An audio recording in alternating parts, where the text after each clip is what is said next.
Regresé a casa sin avisar y escuché a mi nuera decirle a mi hijo discapacitado: «Tu gorda madre me da asco». Una semana después, vendí en silencio la casa valuada en 30 millones de pesos y desaparecimos, dejando solo una nota. Ella enloqueció al saber la verdad. Me alegra que estés aquí. Quédate hasta el final y dime desde qué ciudad ves mi historia. Quiero saber hasta dónde ha llegado.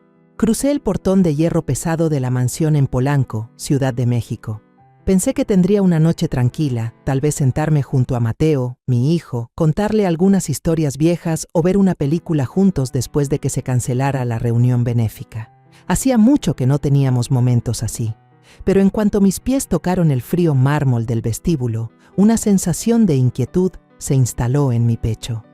El patio estaba vacío, ni un alma a la vista. Fruncí el ceño, reduje el paso y de pronto escuché voces provenientes de la sala. Esa voz aguda, llena de ira, era inconfundible. Isabela, mi nuera. Me detuve, con la mano aferrada a la correa del bolso.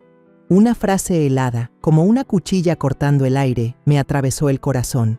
Tu madre obesa me da asco, y tú también, inútil. Me quedé inmóvil, con la respiración atrapada en la garganta. Esas palabras, como piedras pesadas, me aplastaban el pecho, dejándome casi sin poder moverme. Miré por la rendija de la puerta y vi a Isabela de pie, con los brazos cruzados, altiva en un vestido ajustado con el logo de Gucci. Su mirada era gélida, sin una pizca de compasión. Cada palabra suya era como una daga afilada que cortaba el aire, a Mateo y a mí. Mateo, mi hijo, estaba en su silla de ruedas, con la cabeza gacha. Sus manos apretaban los brazos del asiento, los dedos blancos de la tensión. Vi cómo sus hombros temblaban, pero no dijo nada, no se defendió, no levantó la cabeza. Sentí que el corazón se me encogía. Ese niño, que alguna vez fue mi orgullo, ahora era solo una sombra silenciosa, soportando los insultos de la mujer que decía amarlo. Quise entrar, gritar, protegerlo, pero mis pies estaban clavados al suelo. Retrocedí un paso. El tacón rozó el mármol y produjo un leve sonido. Isabela se sobresaltó, miró hacia la puerta, pero yo ya me había escondido detrás de la pared, con el corazón golpeando tan fuerte que parecía romperse. Ella no me vio. Tomó su bolso caro, las llaves del auto, y salió por la puerta trasera. El taconeo de sus zapatos resonaba constante, como un latido frío, dejando la sala sumida en un silencio pesado. Yo me quedé en la sombra, sintiendo que el mundo se derrumbaba bajo mis pies. Había sacrificado años de mi vida, trabajado hasta el agotamiento para construir esa casa, para darle a Mateo una vida digna. Y ahora, mi propia nuera, a quien consideré como una hija, me llamaba con las palabras más crueles.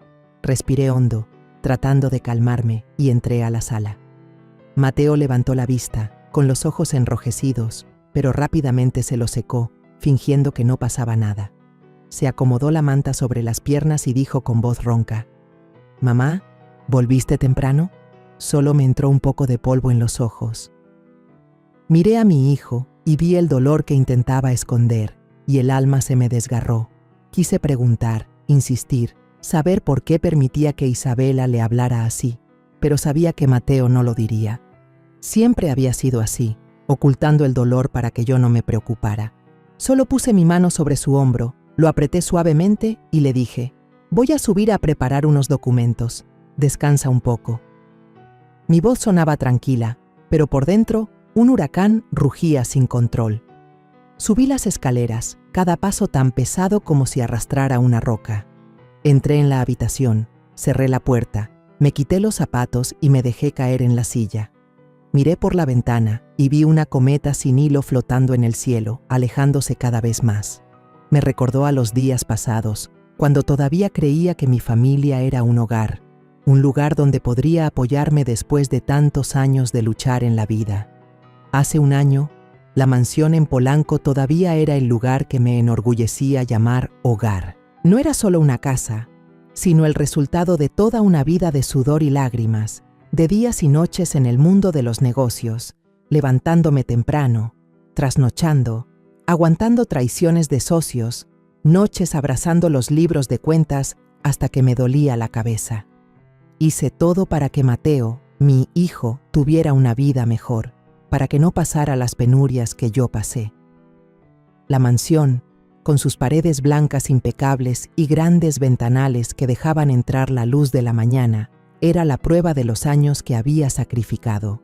Pero ahora, cuando lo pienso, solo siento un dolor sordo, como si todo ese esfuerzo se hubiera ido al agua. En ese entonces, Mateo era la luz de mi vida. El muchacho acababa de ser ascendido a gerente de proyectos en una gran empresa de ingeniería mecánica. Todavía recuerdo el día que llamó por teléfono, con la voz llena de emoción. «Mamá, lo logré. Me asignaron un proyecto nuevo entero para mí». Yo estaba en la cocina, con la cuchara en la mano moviendo la olla de sopa de fideo y las lágrimas a punto de salir. Estaba tan orgullosa. Mateo no solo era inteligente, también trabajador, siempre esforzándose para no decepcionarme. Yo solía bromear con él.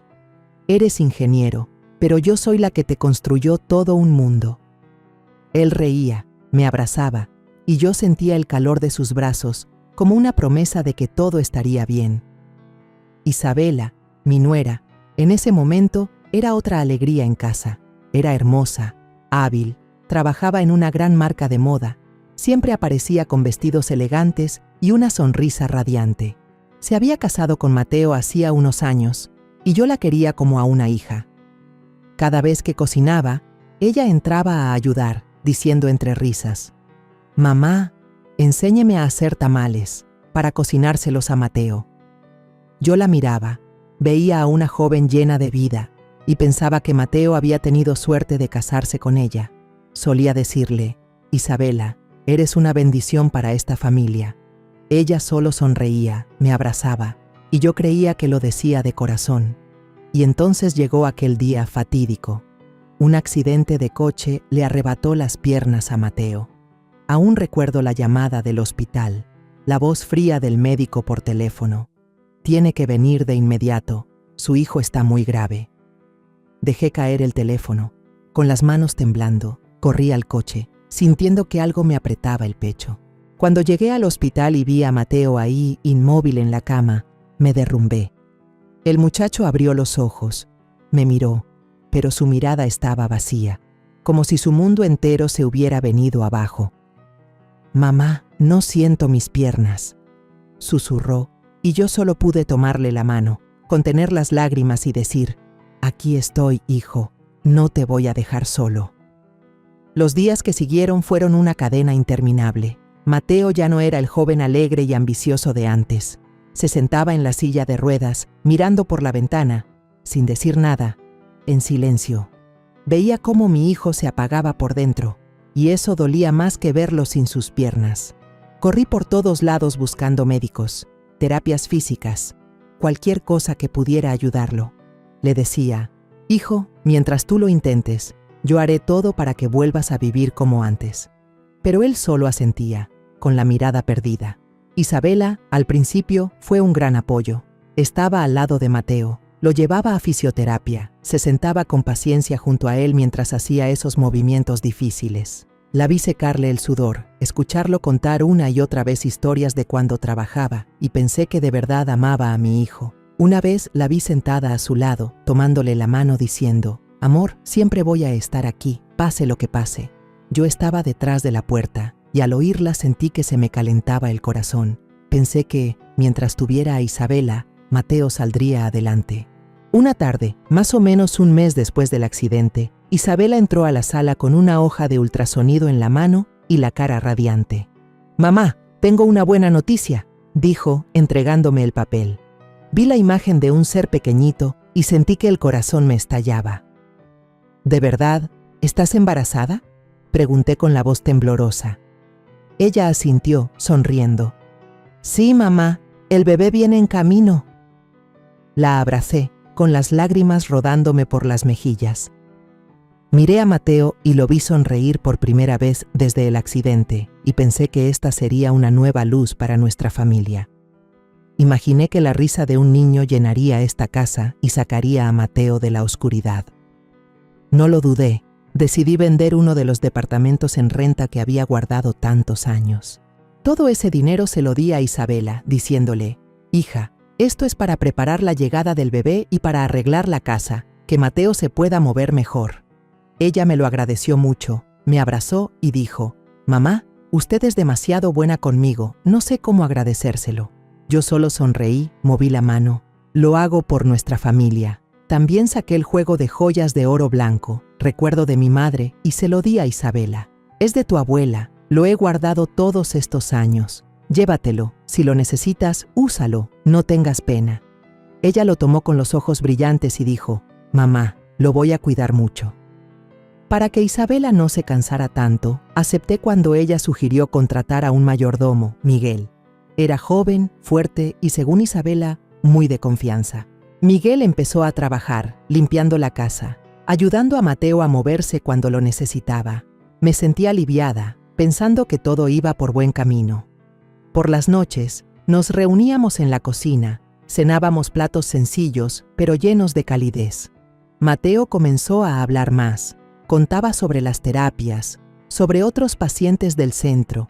Isabela se sentaba junto a él, lo atendía, le servía agua, le pasaba la comida.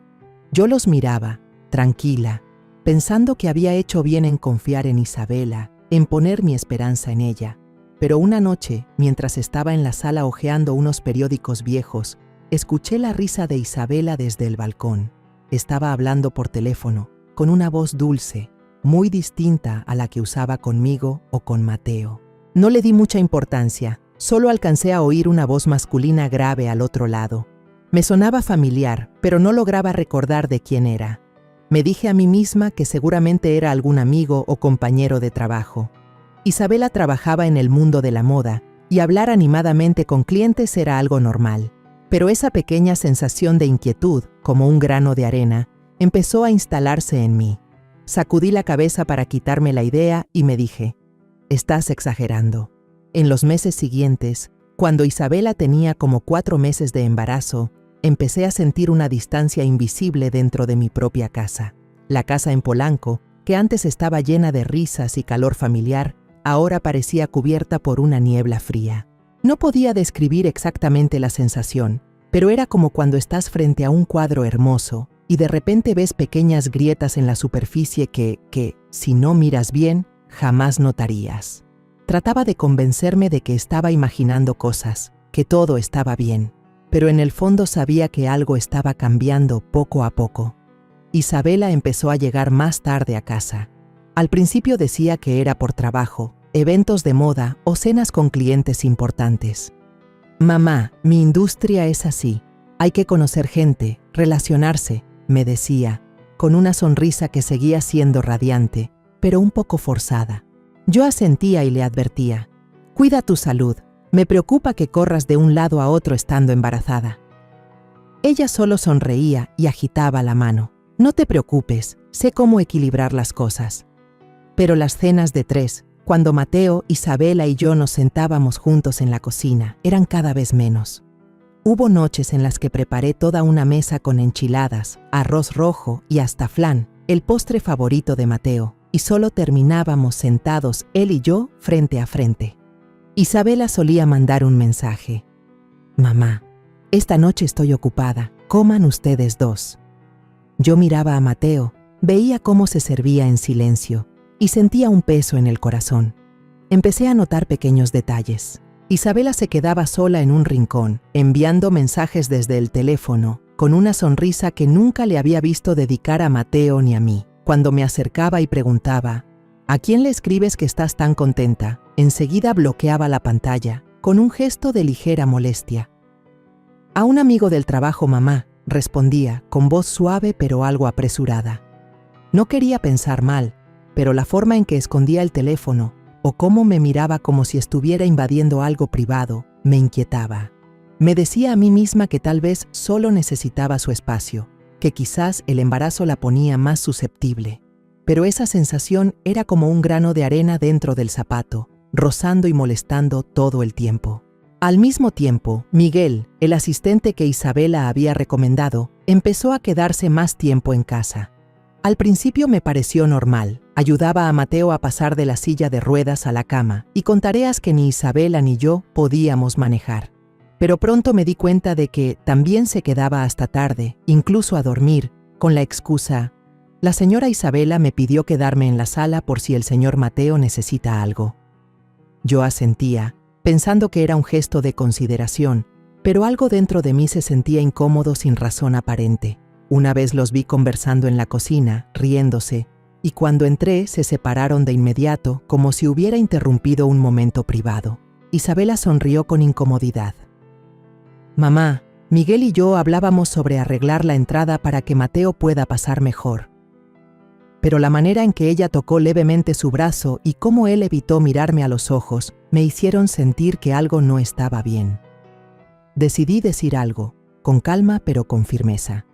Una tarde, estando solas en la sala, le comenté: hija, te veo demasiado cercana a Miguel, y eso no es apropiado. Al fin y al cabo, él trabaja aquí. Deberías guardar un poco de distancia. Isabela frunció el ceño, con un tono un poco molesto. Mamá, exageras. Solo hablamos, no seas tan sensible. Me quedé callada, evitando discutir, pero sus palabras me cayeron como una bofetada suave al orgullo. Siempre la había tratado como a una hija. Había confiado en ella, y ahora sentía que me estaba dejando fuera de mi propia familia. Las veces que Isabela acompañaba a Mateo a sus revisiones médicas también empezaron a ser menos. Antes siempre era ella quien empujaba la silla, le tomaba la mano y sonreía con el doctor. Ahora solía decir: mamá, hoy estoy ocupada, que lo lleve Miguel.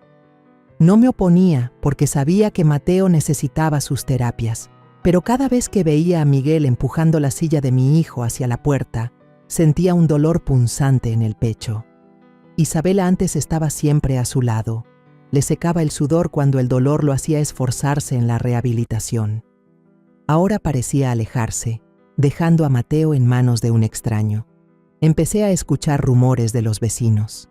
Alma, la señora que vive al lado, un día me jaló aparte cuando salía a recoger el correo. Carmen, no quiero decir nada, pero deberías ponerle atención a Isabela. Varias veces la he visto con un muchacho joven en la cafetería de aquí cerca. No es Mateo. Sonreí con incomodidad y le dije: seguro se equivoca. Isabela está ocupada con el trabajo. Debe ser un compañero. Pero al volver a casa, las palabras de doña Rosa seguían resonando en mi cabeza. Traté de quitármelas de encima, pensando que a los vecinos les gusta hablar, pero ese granito de arena en mi interior ya había crecido, raspando con más fuerza. Una noche, Mateo tuvo fiebre. Preocupada, llamé a Isabela, pero su teléfono marcaba ocupado sin parar. Me quedé al lado de Mateo, limpiándole la frente con una toalla húmeda, con el corazón ardiendo de angustia. Cerca de la medianoche, Isabela entró a la casa, trayendo un perfume extraño, no el suave que solía usar. ¿Dónde andabas tan tarde?, le pregunté, intentando mantener la calma. Ella respondió con voz tranquila: en una fiesta de clientes, mamá. Se alargó y no pude volver antes. La miré queriendo preguntar más, pero su mirada era fría, como un muro que bloqueaba cualquier palabra. Me di la vuelta con el corazón apretado, sintiendo que estaba frente a una pared invisible. Esa noche me desperté para ir al baño. Al pasar por la habitación de Isabela, vi luz filtrándose por la rendija de la puerta. Por curiosidad, me asomé y la vi sentada en la cama, abriendo una cajita de regalo. Dentro había un collar de plata con forma de corazón, brillando bajo la luz. No se parecía a nada que Mateo le hubiera regalado. Me quedé allí, con el corazón latiendo fuerte, como si hubiera descubierto un secreto prohibido. Luego Isabela se levantó, salió al balcón y se llevó el teléfono al oído. Su voz sonaba dulce, cálida, igual que cuando hablaba con Mateo al principio. Amor, te extraño mucho. ¿Cuándo nos volvemos a ver? Retrocedí con las piernas temblando, cuidando de no hacer ruido. Volví a mi cama, pero no pude dormir. Las piezas empezaron a encajar y la imagen que formaban me heló la sangre. Después de aquella tarde fatídica, cuando las palabras hirientes de Isabela me atravesaron el corazón como un cuchillo afilado, Dejé de ser la madre que solo tragaba dolor en silencio. Dentro de mí, como un volcán latente, la rabia estaba lista para estallar. No podía permitir que mi hijo, Mateo, siguiera viviendo bajo la sombra del desprecio de la mujer que decía amarlo. Necesitaba la verdad, una respuesta para las sospechas que me habían consumido tantos días. Pocos días después, aproveché el pretexto de buscar los papeles del seguro de Mateo para entrar a la habitación de él e Isabela. Le dije a Mateo con voz suave: «Necesito revisar unos documentos médicos tuyos. Voy a ver en el cuarto, ¿sí?». Él asintió, agotado, sin sospechar nada. Al entrar, sentí una frialdad extraña, como si el aire hubiera perdido todo calor. Abrí el cajón junto a la cama, donde Isabela solía guardar documentos. Tenía los dedos temblorosos, no por miedo a que me descubrieran, sino por un presentimiento oscuro. Entonces vi un sobre blanco con el logo del hospital impreso en una esquina. Lo abrí y dentro había un ultrasonido y registros de chequeos prenatales. Miré por encima con el corazón golpeando en mi pecho, hasta que me detuve en la fecha de concepción. Leí una y otra vez, buscando un error, pero la verdad estaba ahí. En ese momento, Mateo ya estaba paralizado, convaleciente en casa, y no podía ser el padre del bebé. Recordé el día en que Isabela anunció su embarazo, un mes después del accidente de Mateo. Ingenuamente pensé que ya estaba embarazada de antes y que lo había dicho tarde. Pero ahora todo era claro como el agua. Ese niño no era de mi hijo. Me dejé caer en el borde de la cama, abrazando el sobre, sintiendo que todo el mundo se derrumbaba. Había llorado de felicidad al imaginar las risas de niños resonando en la casa. Vendí mi departamento, le di el dinero a Isabela, incluso le regalé las joyas de mi madre, todo por la fe en una familia feliz. Pero todo era una farsa. Sentía que me habían traicionado, no solo Isabela, sino mi propia ingenuidad.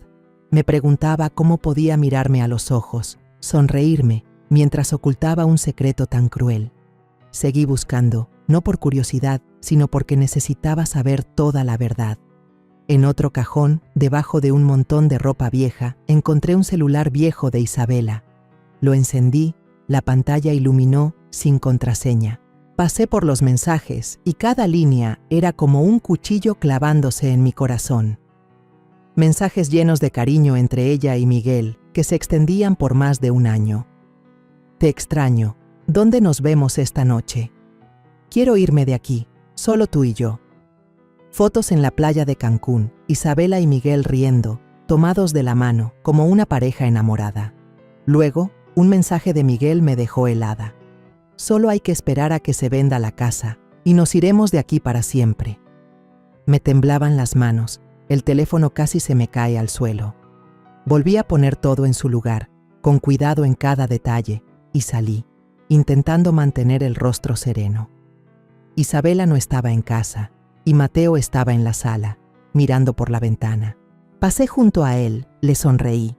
«Encontré los papeles, hijo, descansa». Pero por dentro me sentía desgarrada. Esta casa, el patrimonio que construí con mi sudor, resultaba ser el objetivo del plan de Isabela y Miguel. No solo habían traicionado a Mateo, también querían arrebatarme todo lo que construí en mi vida. Me sentía una tonta, que confió, que amó, para recibir solo mentiras. Esa noche cené con Mateo, intentando conversar como si nada. Le pregunté: «Hijo, ¿qué piensas del futuro? ¿Qué quieres hacer cuando estés mejor?».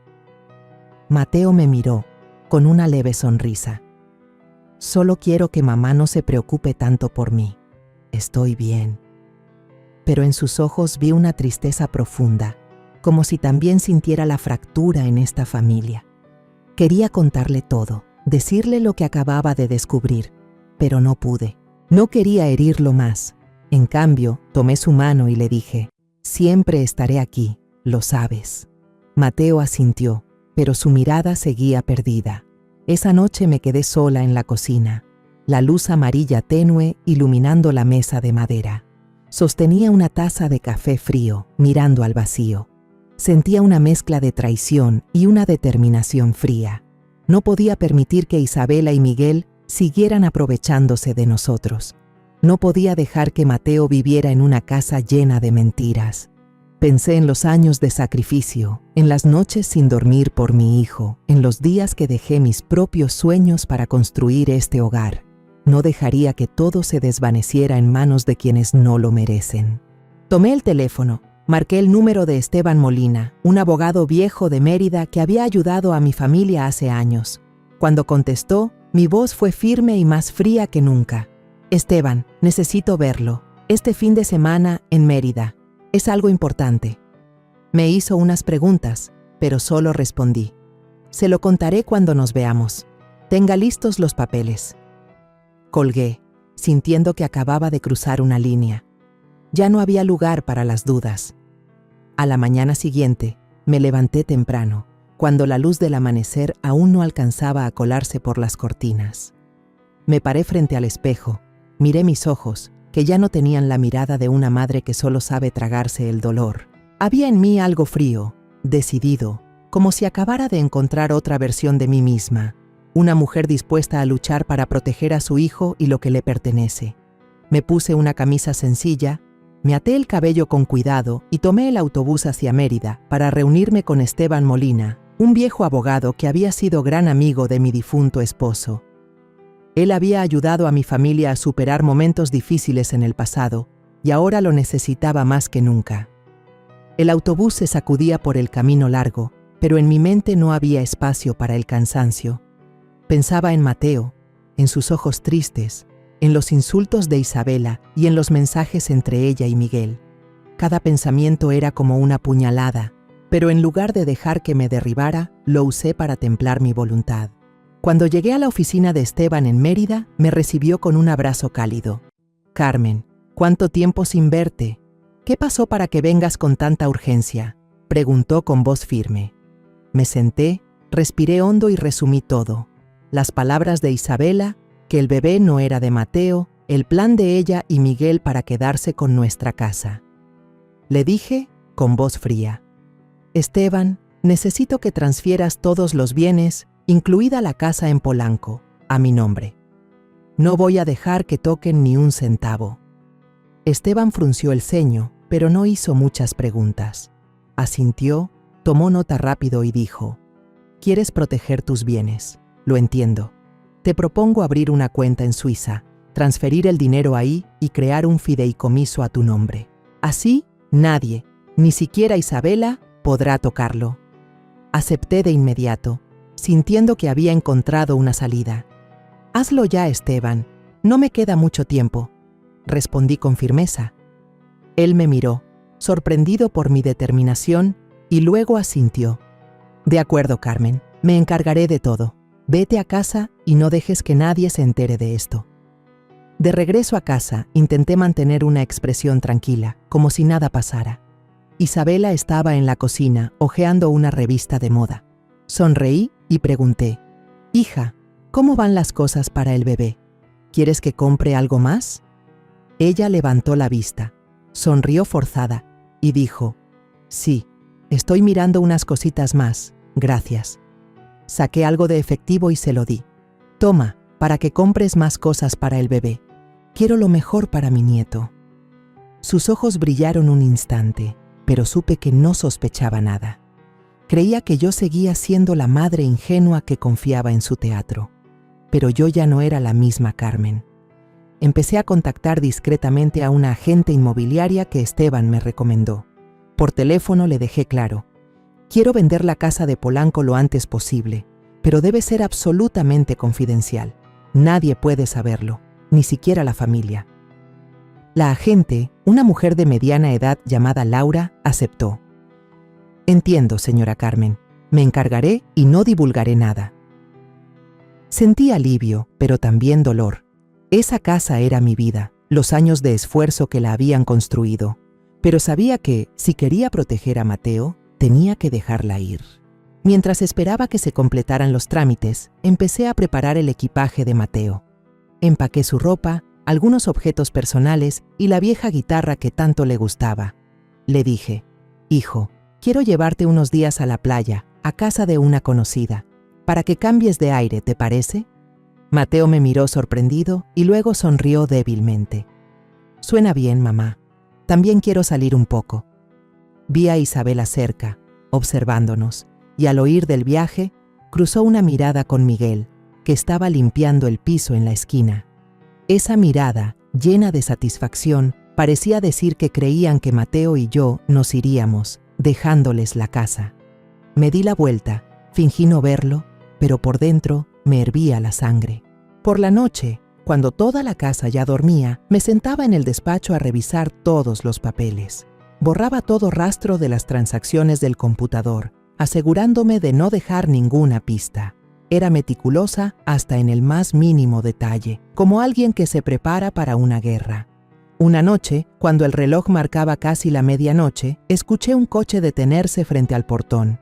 Me quedé detrás de la cortina, mirando hacia afuera, y vi a Isabela y Miguel bajarse del auto de él. Reían, y la voz de Isabela sonó entre risas. «Amor, solo faltan unos días y todo estará listo». Miguel le tomó la mano, le susurró algo, y ambos se rieron fuerte. Yo me quedé ahí, en la oscuridad, sintiendo como si me apretaran el corazón, pero no me permití ser débil.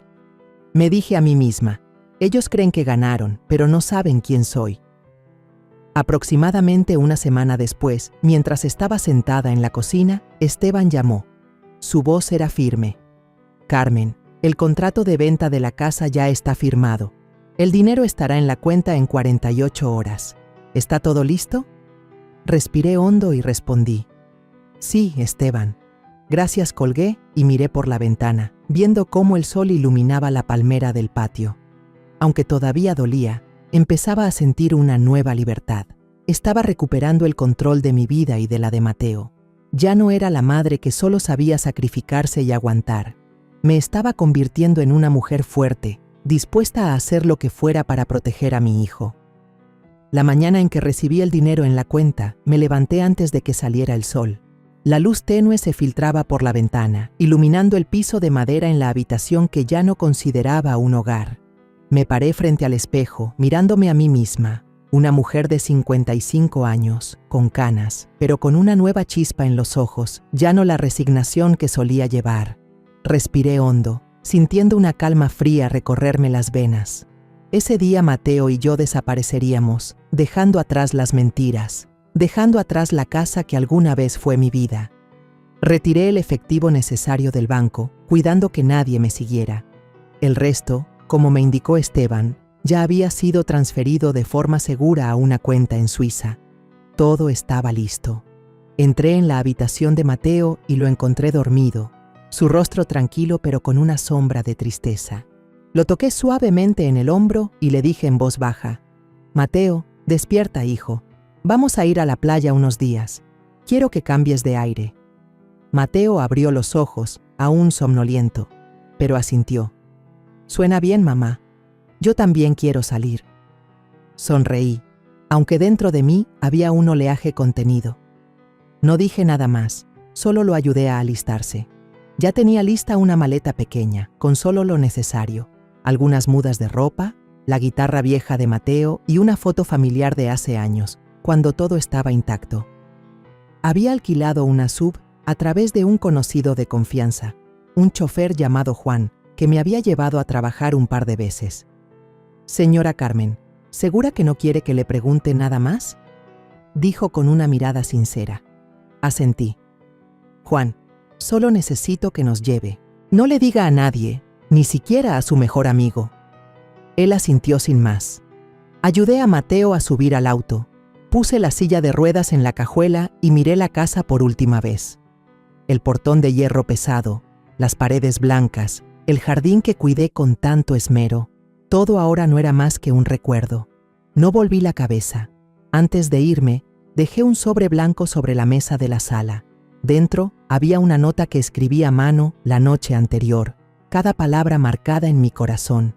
«Gracias por mostrarme quién eres en realidad. Desde ahora, mi hijo y yo no tendremos nada más que ver contigo». Pensé mucho antes de escribir esas líneas.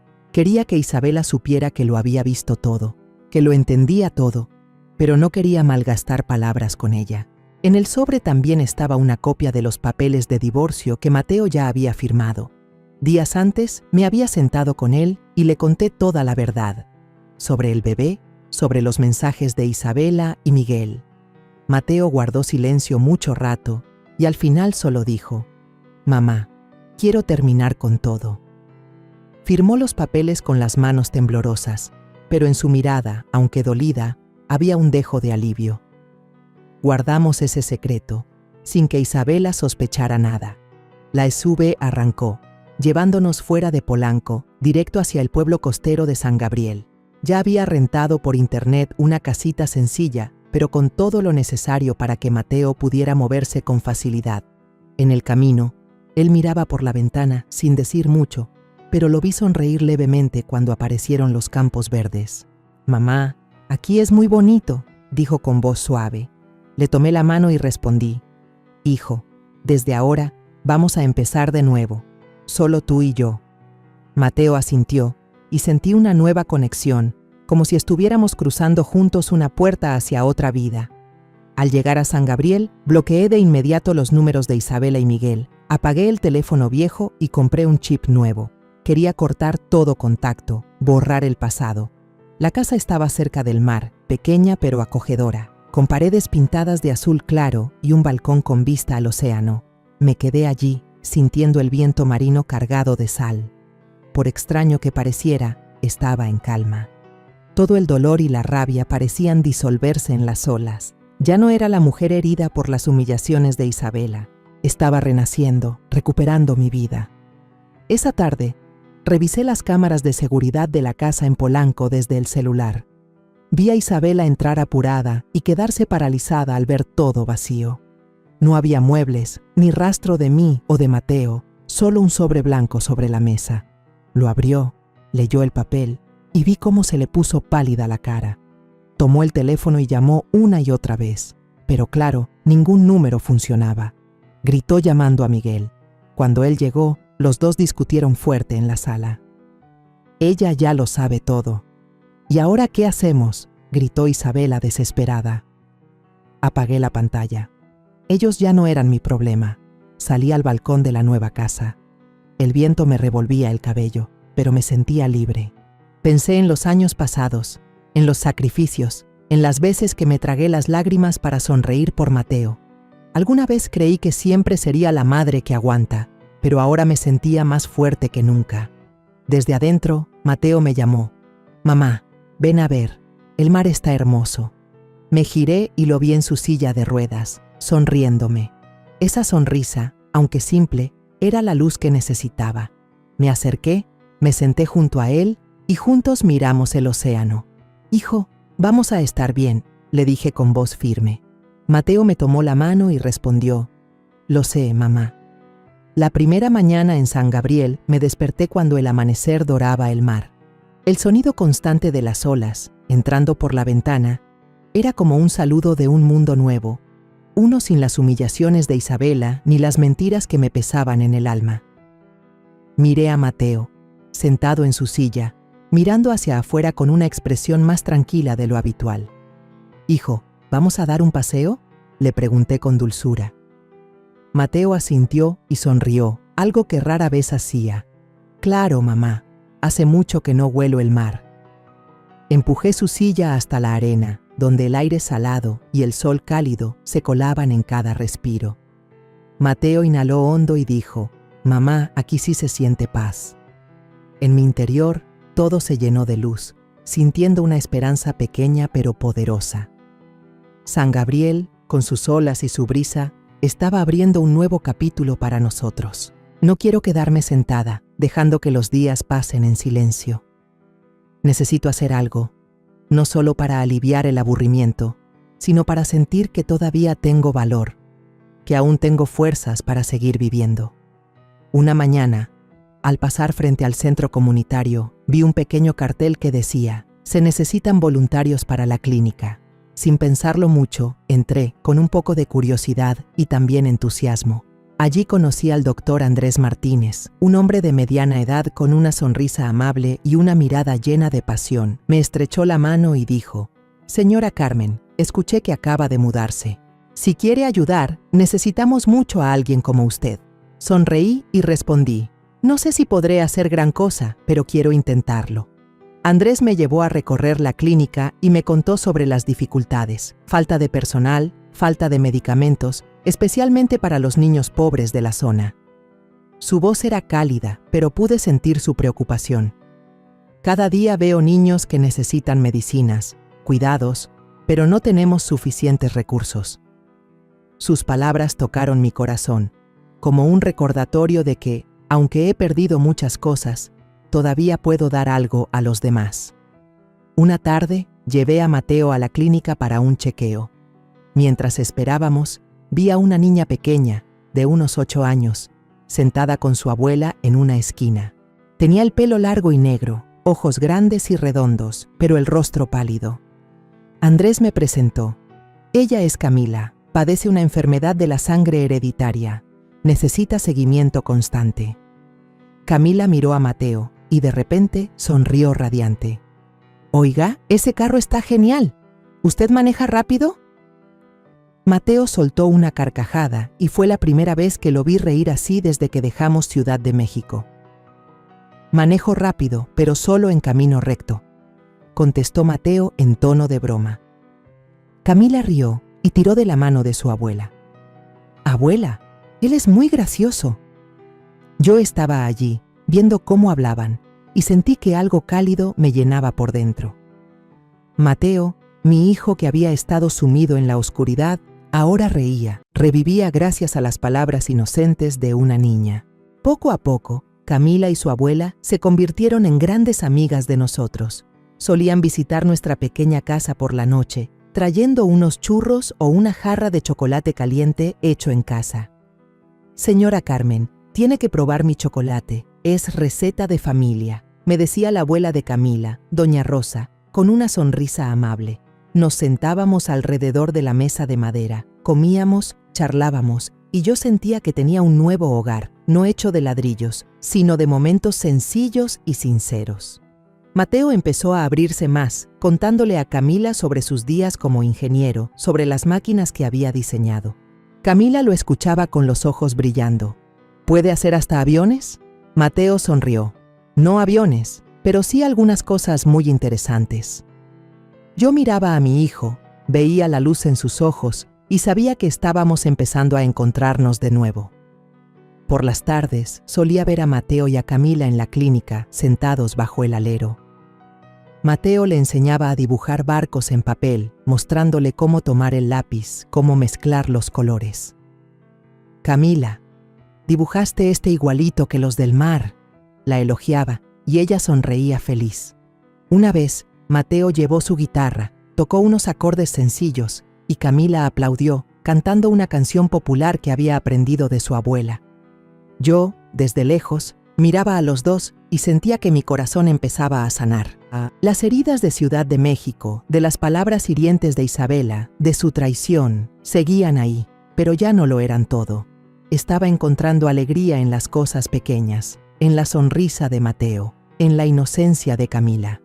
Una tarde al atardecer, me senté en la playa con Andrés, viendo a Camila volar una cometa, la cuerda danzando en el cielo anaranjado.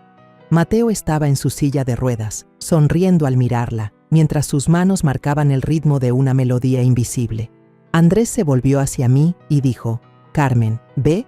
Los niños como Camila necesitan más que medicinas. Necesitan esperanza, necesitan a personas como usted y Mateo». Sus palabras me dejaron pensando. Le conté mi idea de crear un fondo de apoyo comunitario para ayudar a pacientes como Camila, personas que no tienen dinero para medicinas o atención médica. «No tengo mucho, Andrés», le dije, «pero quiero hacer algo para que estos niños tengan una oportunidad». Andrés asintió, con los ojos iluminados. «Carmen, yo la voy a ayudar. Podemos empezar con cosas pequeñas, como una clínica mejor, un fondo para niños pobres». Miré hacia el mar, sintiendo que una nueva llama se encendía en mi interior. No solo estaba sobreviviendo, estaba viviendo, encontrando un nuevo propósito para mí misma. Una mañana en San Gabriel, cuando el sol apenas brillaba sobre el mar, me preparaba para salir rumbo a la clínica, cuando escuché unos golpes apresurados en la puerta. Abrí, Y ahí estaba doña Rosa, la abuela de Camila, con el rostro pálido y los ojos enrojecidos. «Carmen, por favor, Camila, ella no está bien», dijo con la voz temblorosa, casi quebrada. «Sangra por la nariz desde la mañana y ahora está mareada, no puede mantenerse en pie». Sentí que el corazón se me encogía, como si alguien lo apretara con fuerza. No lo pensé mucho y solo le dije: «Cálmese, voy con usted ahora mismo». Volví adentro y llamé a Mateo. «Hijo, voy con doña Rosa a la clínica, quédate aquí y descansa». Pero Mateo negó con la cabeza, con voz firme: «Mamá, voy contigo. Camila, quiero saber si está bien». Lo miré a los ojos, vi su preocupación sincera y asentí. Nos apresuramos a llegar a la clínica, donde el doctor Andrés nos esperaba. Camila estaba recostada en una camilla, su carita pálida, los ojos cerrados, los labios resecos. Doña Rosa le sostenía la mano, llorando sin consuelo. Andrés la revisó rápidamente y luego me llevó a un rincón, con voz grave: «Carmen, la situación de Camila es muy delicada. Necesita un medicamento especial de inmediato, o habrá que trasladarla a un hospital grande en Mérida. Pero ese medicamento no está disponible aquí, y es muy caro». Pregunté con voz temblorosa: «¿Cuánto, Andrés?». Él me miró, dudando. «Unos 50,000 pesos por una dosis suficiente para estabilizarla». La cifra me dejó aturdida. Ya había transferido la mayor parte de mi dinero a una cuenta en Suiza, y la cuenta del banco local llevaba días con problemas de transacción. El efectivo que tenía no alcanzaba. Me quedé ahí, sintiendo que el suelo se abría bajo mis pies. Camila, la niña de la sonrisa radiante, la que le devolvió la luz a Mateo, ahora yacía débil como una vela a punto de apagarse. Miré a Mateo, que apretaba con fuerza las manos en los reposabrazos de la silla de ruedas, con los ojos llenos de preocupación. Sabía que tenía que hacer algo. Me giré hacia Andrés y le dije: «Buscaré la manera. Manténgala estable hasta que regrese». Andrés asintió y me puso la mano en el hombro. «Carmen, confío en usted. Pero debe ser rápido». Regresé a casa, abrí la caja fuerte y saqué una joya de oro blanco, el último recuerdo que me quedaba de mi madre. Era un collar con dije en forma de corazón, el que ella usó el día de su boda, el que yo pensaba conservar hasta el final de mis días. Lo sostuve en mis manos, sintiendo que tenía un pedazo de memoria, pero pensé en Camila, en sus ojos brillantes jugando con Mateo, en su sonrisa cuando volaba la cometa en la playa. No podía dejar que se fuera. Guardé el collar con cuidado y llamé a un conocido en Mérida que compra y vende joyas. «Carmen, esta pieza es muy valiosa. ¿Estás segura?», me preguntó por teléfono. Le respondí, con voz decidida: «Véndala. Necesito el dinero hoy mismo». Mientras esperaba a que llegara la medicina desde Mérida, regresé a la clínica. Mateo estaba sentado junto a Camila, tomándole la mano y contándole la historia de la cometa que canta. «Camila, ¿sabes? Esta cometa es muy especial. Vuela alto, canta fuerte y lleva los sueños de todos», dijo Mateo con voz suave. Camila, aunque débil, sonrió levemente. «Tío, quiero ver esa cometa». Me quedé en la puerta mirándolos, con las lágrimas a punto de salir. Mateo, el hijo que alguna vez se ahogó en su dolor, ahora usaba ese mismo dolor para consolar a una niña. Sentí una nueva fuerza en él y también en mí. Ya no solo luchaba por Mateo, sino por personas como Camila, personas que me necesitan. Al final de la tarde llegó la medicina. Andrés le aplicó la primera dosis a Camila y luego le puso suero. Después de unas horas tensas, salió y me sonrió con cansancio. «Está estable, Carmen, pero habrá que seguir vigilándola». Doña Rosa corrió a abrazarme, llorando. «Carmen, si no fuera por usted, mi nieta, no sé qué habría hecho». La abracé, dándole unas palmaditas en la espalda, y le dije: «Rosa, somos familia. No voy a dejar sola a Camila». Pero por dentro sentía un vacío. La pulsera de mi madre se había ido, y con ella una parte de mis recuerdos. Sin embargo, a cambio, había salvado a Camila, y eso valía más que cualquier recuerdo. De camino a casa, le conté a Mateo y a Andrés mi idea de fundar el Fondo Luz de Sol, para ayudar a niños y mujeres vulnerables de la comunidad.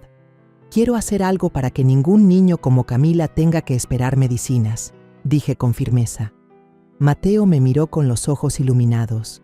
Mamá, te apoyo, quiero ayudar, aunque sea enseñándoles a dibujar o tocar música. Andrés asintió, tomándome la mano. Carmen, cuente conmigo, lo vamos a lograr. Sus promesas fueron como una brisa fresca, borrando las cicatrices que aún quedaban en mi corazón. Esa noche, acostada, pensé en lo vivido. Perdí el recuerdo de mi madre, pero encontré una nueva luz. Pensé en Camila, en su débil sonrisa, en cómo Mateo le sostuvo la mano para darle fuerza. Pensé en San Gabriel, en las personas que se habían convertido en mi nueva familia. Mi corazón, aunque marcado por heridas pasadas, ahora estaba lleno de esperanza. Tras 3 meses de preparación constante, el Fondo Luz de Sol finalmente abrió sus puertas en San Gabriel. Me paré frente a la sede, un viejo almacén remodelado en centro comunitario, con el corazón lleno de orgullo y algo de nervios. Las paredes estaban pintadas de azul marino. Adentro había un pequeño consultorio, un rincón de biblioteca con estantes llenos de libros de colores y un área de juegos para niños con columpios de madera. Miré alrededor y vi a los vecinos, a los niños y hasta a pacientes que alguna vez fueron atendidos en la clínica, todos reunidos para celebrar este día especial. Perdí mi casa en Polanco, perdí la confianza en Isabela, pero ahora estaba construyendo algo más grande, un hogar para toda la comunidad. Mi corazón, aunque todavía con cicatrices, brillaba con nueva esperanza. El día de la inauguración, el ambiente estaba lleno de risas y música. Mateo, con su vieja guitarra, se sentó entre los niños y tocó canciones folclóricas mexicanas mientras ellos aplaudían con entusiasmo. «Tío Mateo, toca esa otra canción», gritó un niño, y Mateo rió. «Está bien, pero ustedes tienen que cantar más fuerte que yo». Desde lejos lo observé, viendo su sonrisa radiante, y mi corazón se llenó de calor. Camila, la pequeña de ojos brillantes, se puso en medio del patio y recitó un poema de agradecimiento que ella misma escribió. «Gracias, abuela Carmen. Gracias, tío Mateo. Gracias, doctor Andrés, por darnos salud y alegría», dijo con voz clara pero emocionada. Vi a doña Rosa, la abuela de Camila, secándose las lágrimas en una esquina, y yo también tuve que girar la cara para ocultar las mías. Andrés se puso de pie para presentar los objetivos del fondo. «Queremos traer esperanza, queremos traer oportunidades para niños como Camila y para mujeres que necesitan una mano amiga». Sus palabras resonaron, y sentí que todos mis esfuerzos empezaban a florecer. La prensa local vino a cubrir la noticia, tomando fotos de Mateo y de mí frente a la sede de la fundación. No pensé mucho en eso, solo sonreí y respondí unas cuantas preguntas. Pero unos días después, mientras limpiaba la mesa del comedor en la pequeña casa, mi teléfono vibró. Un número desconocido apareció en la pantalla. Fruncí el ceño, dudé y luego contesté. La voz al otro lado de la línea me heló la sangre. «Carmen, soy yo, Isabela. Necesito verte. Es algo importante». Su voz sonaba apurada, casi suplicante, pero con solo oír ese nombre sentí la sangre subir a mi cabeza. Los insultos, los mensajes llenos de mentiras, todo volvió como una ola. Colgué de inmediato, sin decir una palabra, pero por dentro, una mala corazonada empezó a crecer, como si el pasado estuviera arrastrándose de vuelta en silencio. Esa noche encendí la televisión para ver las noticias y el informe me dejó atónita. Un caso de lavado de dinero y fraude financiero a gran escala había sido destapado, relacionado con una red de tráfico de medicamentos ilegales. En la pantalla aparecieron los nombres de Isabela y Miguel en la lista de investigados. Los mostraban en televisión, con el rostro borroso en videos de cámaras de seguridad. Me quedé ahí sentada, con las manos temblando, no de miedo, sino por una mezcla de rabia y alivio. La verdad por fin había salido a la luz, pero no me alegraba. Solo me recordaba aquellos días en que confié ciegamente en ella, en que la traté como a una hija. 2 días después, mientras ordenaba libros en la biblioteca de la fundación, un coche se detuvo frente al portón. Miré y vi a Isabela bajarse, demacrada. sin rastro de la joven arrogante con vestido Gucci de antes. Se acercó, con la mirada suplicante.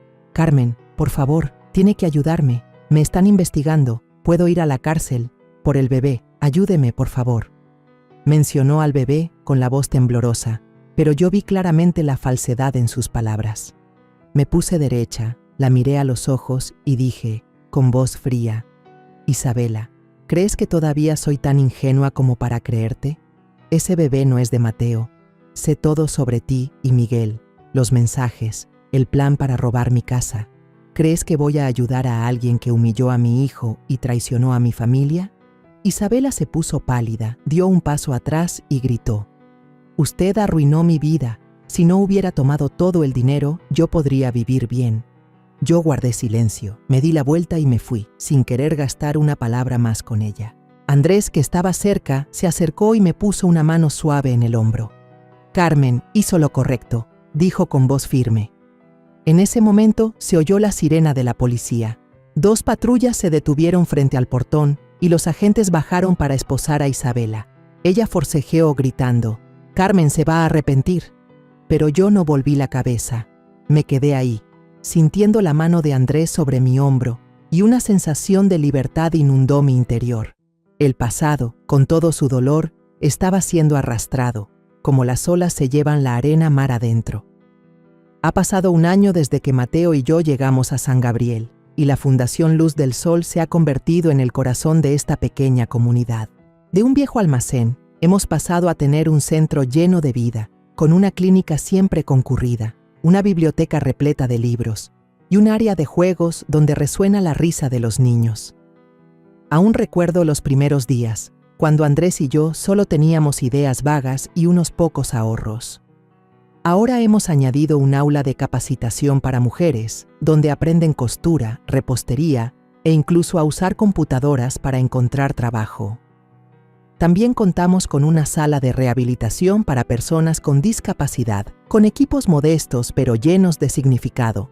Cada mañana, al entrar al centro, veo rostros radiantes, miradas agradecidas, y mi corazón se llena de una sensación que nunca tuve en la Ciudad de México. La sensación de que realmente pertenezco a un lugar. Mateo, mi hijo, había encontrado su propia luz. Se convirtió en maestro de música y arte para niños con discapacidad en la fundación. Yo solía quedarme en la puerta del aula, mirando a Mateo en su silla de ruedas, con la guitarra en las manos, enseñando a los niños a tocar melodías sencillas. «A ver, todos, prueben este acorde, es como las olas del mar», decía Mateo, con la voz llena de energía.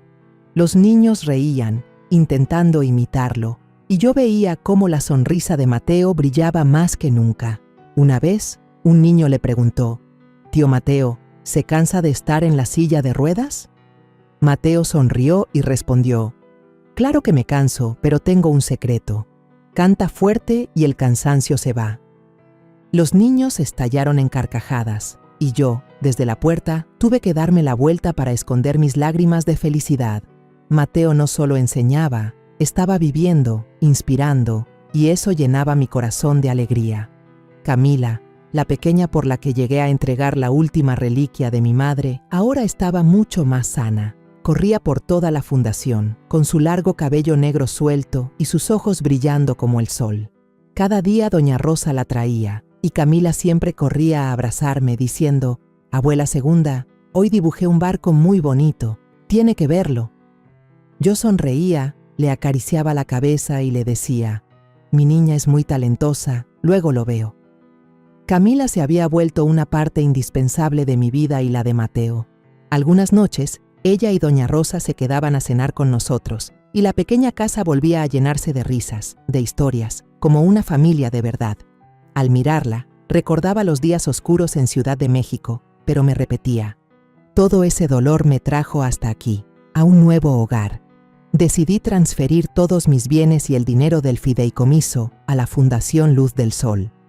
No me quedé con nada, no porque no lo necesitara, sino porque quería que todo lo que tenía sirviera para dar esperanza a otros. Al firmar los últimos papeles, le dije a Andrés: «Perdí la casa de Polanco, pero no quiero perder la oportunidad de ayudar a personas como Camila». Andrés me tomó de la mano con una mirada cálida. Carmen, usted no solo los está ayudando, está cambiando toda una comunidad. Sus palabras fueron como una brisa fresca que se llevó los últimos pedazos rotos del pasado.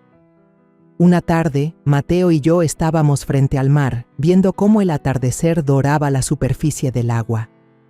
Las olas golpeaban con calma, trayendo el aliento del océano. Sentí una paz que no había tenido en años. Mateo me miró, con los ojos llenos de luz. Mamá, tú me salvaste. Ahora has salvado el mundo en el que vivo. Sus palabras me dejaron sin aliento. Lo miré y vi en su rostro, antes marcado por el dolor, un brillo nuevo. Le tomé la mano y le dije, hijo, yo solo hice lo que debía hacer, pero tú eres la razón por la que nunca me rendí. Nos quedamos ahí, juntos, y supe que, por más duro que hubiera sido el pasado, ya había encontrado un nuevo sentido para mi vida. Días después, estaba frente a la entrada de la fundación, mirando el nuevo letrero. En él había mandado grabar: cuando una mujer deja de tener miedo, el mundo cambia. No era solo un mensaje para quienes llegaran a la fundación, también era un recordatorio para mí. Recordé los días en Ciudad de México, las humillaciones de Isabela, las noches en vela por el dolor. Pero ahora, frente al mar y bajo la luz dorada del sol, ya no era esa mujer. Ahora era Carmen, una madre, una mujer que atravesó la oscuridad para encontrar la luz. El sonido de las olas seguía constante, como cantando una canción de renacimiento. Sonreí, sintiendo la paz llenarme por completo, y supe que, de ahora en adelante, viviría para los días luminosos que vendrían. La historia que contamos es ficticia, pero está basada en algunos hechos reales. Los nombres y lugares han sido cambiados para proteger la identidad de quienes estuvieron involucrados. No contamos esto para juzgar, sino con la esperanza de que alguien escuche y se detenga a pensar: ¿cuántas madres están sufriendo en silencio dentro de su propia casa? Siento verdadera curiosidad. Si fueras tú, en mi lugar, ¿qué harías? ¿Elegirías callar para mantener la paz o te atreverías a enfrentarlo todo para recuperar tu voz? Quiero saber lo que piensas, porque cada historia es una vela que puede iluminar el camino de alguien más. Dios siempre bendice, y yo creo firmemente que el valor nos lleva a días mejores. Mientras tanto, en la pantalla final te dejo 2 de las historias más queridas del canal. Te aseguro que te sorprenderán. Gracias por haberte quedado hasta aquí.